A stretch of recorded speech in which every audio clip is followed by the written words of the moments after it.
Hello everyone, আসসালামু আলাইকুম। আশা করি সবাই ভালো আছেন। আজকে আমাদের গন্তব্য জুবাইলের উদ্দেশ্যে। সকাল সকাল ঘুম থেকে উঠে ফ্রেশ হয়ে ক্যাম্প থেকে রওনা দিচ্ছিলাম স্টোরের দিকে, কারণ আমাদের জুবাইল যাওয়ার গাড়িটা থাকবে স্টোরে। আপনারা যারা ফেসবুক পেজ থেকে ভিডিওটি দেখছেন অবশ্যই একটু ফলো দিয়ে দিবেন, এবং যারা ইউটিউব থেকে দেখছেন তারা অবশ্যই একটা সাবস্ক্রাইব করে রাখবেন। আর অলরেডি যদি আপনি আমার পেজটি সাবস্ক্রাইব করে রাখেন অবশ্যই আপনাকে ধন্যবাদ। তো চলুন ভিউয়ার্স, কথা বলতে বলতে আমরা চলে যাই বাসের দিকে। দুজন ব্যক্তির সাথে পরিচয় করিয়ে দিয়ে, আমার পাশে যাকে দেখছেন সে হচ্ছে মোখলেসুর রহমান, আর পিছনে যাকে দেখছেন সে হচ্ছে রায়হান, আমার ভাইয়ার ছেলে। ভিউয়ার্স, কথা বলতে বলতে আমরা চলে আসলাম বাসে।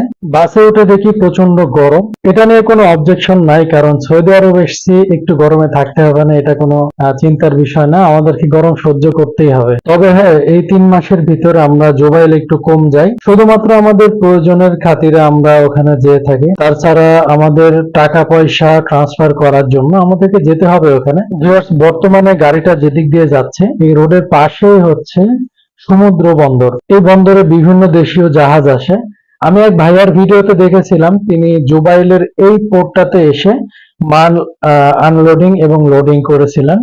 তো তার ভিডিওর মাধ্যমে আমি জানতে পারি যে বাংলাদেশ থেকেও এখানে অনেক জাহাজ আসে। আজকে মাসের 1 তারিখ, প্রবাসীদের 1 তারিখ মানে অনেক আনন্দের। 1 তারিখ থেকে মোটামুটি 5 তারিখ পর্যন্ত তাদের অনেক আনন্দে কাটে। এই কারণ কি জানেন? ফ্যামিলি থেকে যে সময় তাদের সন্তানেরা বাহিরে যায়, বিশেষ করে মধ্যবিত্ত সন্তানেরা যারা বাহিরে গিয়ে অনেক পরিশ্রম করে মাস শেষে বেতন পেয়ে সেই টাকাটা দিয়ে যখন ফ্যামিলির মুখে হাসি ফোটায়, একজন প্রবাসী হিসাবে এর থেকে বড় কিছু আর পাওয়া হতে পারে না। একটা কথা আছে না, আপনার কাছে টাকা আছে তো আপনার কাছে সবকিছুই আছে। আপনি যদি নিঃস্ব হয়ে দেশে পড়ে থাকতেন, আপনাকে কেউ গোনার ভিতরেও রাখতো না। আমি যে সময় বাইরে আসার জন্য টাকা পয়সা গোছাচ্ছিলাম, আমার ফ্যামিলি থেকে হয়তো বা এত টাকা একসাথে দেওয়া পসিবল না, তার কারণে আমি লোন করে আসি। কিন্তু লোন করার আগে আমি ভাবছিলাম যে আমার কিছু টাকা হয়তো আমি আমার ফ্যামিলি মেম্বারদের থেকে কিংবা অন্যান্য আউটসাইড থেকে পাবো, কিন্তু সেই জায়গাটাই বাঁধলো বিপত্তি। আমি যে সময় বাইরে আসার কথা তাদেরকে বললাম, তো তারা অনেক রকম ভাবেই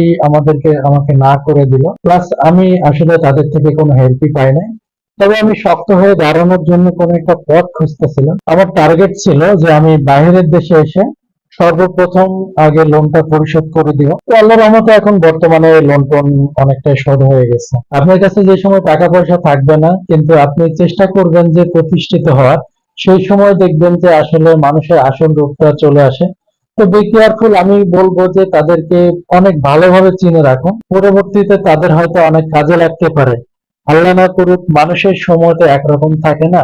আপনার হয়তো বর্তমানে খারাপ সময় যাচ্ছে, আপনি তারপরে অবশ্যই ভালো একটা সময় পাবেন, কিন্তু এর জন্য আপনাকে পরিশ্রম করতে হবে, আপনাকে চেষ্টা করতে হবে। সফলতা অর্জনের পিছনে প্রত্যেকেরই একটা চেষ্টা থাকে। সেই চেষ্টাটা যদি আপনি করতে পারেন অবশ্যই আপনি সফলতা পাবেন। বেশ, আপনাদের সাথে কথা বলতে বলতে আমি জুবাইল শহরের ভিতরে ঢুকে পড়লাম। এটা হচ্ছে জুবাইল শহর। শহরের ভিতরে দেখতে পাচ্ছেন কত রকম ভাবে গাছপালা, তারপরে যে পরিমাণ গরম। সৌদি আরব আসার পরে আমার কাছে সব থেকে বেশি কষ্টের যে জিনিসটা সেটা হচ্ছে এই জায়গার গরমটা। এত পরিমাণ গরম, আর গরম একটা হাওয়া এসে মুখে লাগে, মনে হয় যেন মুখটুক পুড়ে যাচ্ছে। তারপরে আপনি হয়তো কিছু মানুষ পাবেন যারা শুধুমাত্র আপনার টাকাটা দেখে বিবেচনা করবে। দেশে থেকে যারা প্রবাসীদের নামে অনেক বড় বড় কথা বলে না, মাঝে মাঝে মনটায় বলে, আরে ভাই তুমি হলে কোটিপতির পোলা, এক ফোঁটা ঘামের মূল্য তুমি কি বুঝবা। এটা হলো জুবাইল শহরের মেন ভিউ, মেন শহর যেটাকে বলে। এটাতে মোটামুটি সব জায়গায় আপনার শপিং মল দোকানপাট আছে। জুবাইল 1 বলে এটাকে। আর জুবাইল 2 নামে আর একটা জায়গা আছে, এটা একটু সাইডে। ওই জায়গাটাতে মানুষজন বসবাস করে, মানুষজনের থাকার জায়গা ওইটা। পার্কিং সেটে গাড়িটা দাঁড় করবে, তারপরে আমরা যাব হচ্ছে ব্যাংকের কাজে। তো আমরা বাস স্টপ থেকে নেমে যাচ্ছি আলরাজি ব্যাংকের দিকে। আমাদের গন্তব্য, বর্তমানে আমরা বাংলাদেশে টাকা ছাড়বো, তো সেই কারণে আমি যাচ্ছি আলরাজি ব্যাংকের কাছে। এখানে বিভিন্ন ধরনের ব্যাংক আছে, আলরাজি, এসএমবি, এনএসবি। তো এই ব্যাংকগুলোতে আমরা টাকা ছাড়ার জন্য যাই। তো বর্তমানে আমি যাচ্ছি সেদিকে। রাস্তার ডান সাইডে হচ্ছে আপনার এনসিবি ব্যাংক, আর বাম সাইডে হচ্ছে আমাদের আলরাজির বড় শাখা। বর্তমানে আমার টাকা ছাড়ার একমাত্র জায়গা হলো আলরাজির বড় শাখা, এছাড়া আর কোনো জায়গা নেই। আপনারা যারা বলেন না যে রেমিটেন্স রেমিটেন্স রেমিটেন্স পাঠাতে যে আসলে কতটা কষ্টের, ব্যাংকের ভিতরে গেলে টের পাবেন। দেখেন কি বড় লাইন ভাই, মেজাজটা খারাপ হয়ে যায় যে সময় দেখি যে এত বড় লাইন। সকাল সকাল গিয়ে টাকাটা ছেড়ে দিলাম। এবার আমাদের মেন টার্গেট হচ্ছে খাওয়া দাওয়া করা, তার কারণ সকালে কিছুই খাইনি। আমরা যাব হোটেলের দিকে। এখানে বেশ কয়েকটা বাঙালি হোটেল আছে, তার ভিতরে আমার চয়েসে ফার্স্টে আছে হচ্ছে বৈশাখী হোটেল। আর আমরা শুরুতে যেখানে নেমেছিলাম তার পাশে বাঙালি মার্কেট আছে একটা, ওখানে আছে হচ্ছে ঢাকা হোটেল। এই দুইটা হোটেলে মোটামুটি আমার কাছে ভালো লাগে। তো আমি আজকে যাব হচ্ছে বৈশাখী হোটেলে। যাই ওখানে আমি অর্ডার করব গরুর মাংস এবং খিচুড়ি ভাত। গরুর মাংস এবং খিচুড়িটা হচ্ছে আমার ফেভারিট একটা খাবার। আমি দেশে থেকে প্রচুর খাইছি, আর বাইরে এসে মিস করার কোনো কাহিনী নাই। প্রতি মাসে একবার করে সকালবেলা গরুর মাংস এবং খিচুড়ি খাওয়া হবেই। তো চলুন বন্ধুরা গিয়ে দেখি বৈশাখী হোটেলে আসলে খাবার আছে কিনা।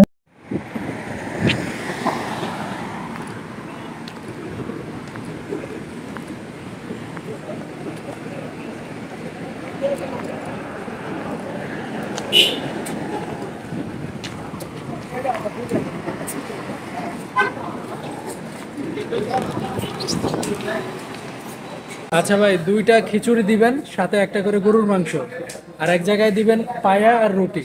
ঠিক আছে? কি আছে? পরোটা? পরোটা খাইতে হবে দেশে। ভাত আর কি? দুইটা খিচুড়ি, একটা গরুর মাংস আর একটা খানা ভাত। দুইটা খিচুড়ি, দুইটা গরুর মাংস এক্সট্রা। ঠিক আছে? আর একটা খানা দিবেন, সাথে গরুর মাংস দিবেন নাকি? এই খানা তুল খাইতে বসলাম। আচ্ছা, আমাদের খাবার এটা কি? গরুর মাংস আর হলো খিচুড়ি। এক্সট্রা গরুর মাংস নেওয়া হয়েছে, ডাউল, ভাত, শসা, দুইটা গরুর মাংস, খাসি।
তো ভিউয়ার্স, আশা করি আপনাদের ভিডিওটা ভালো লেগেছে।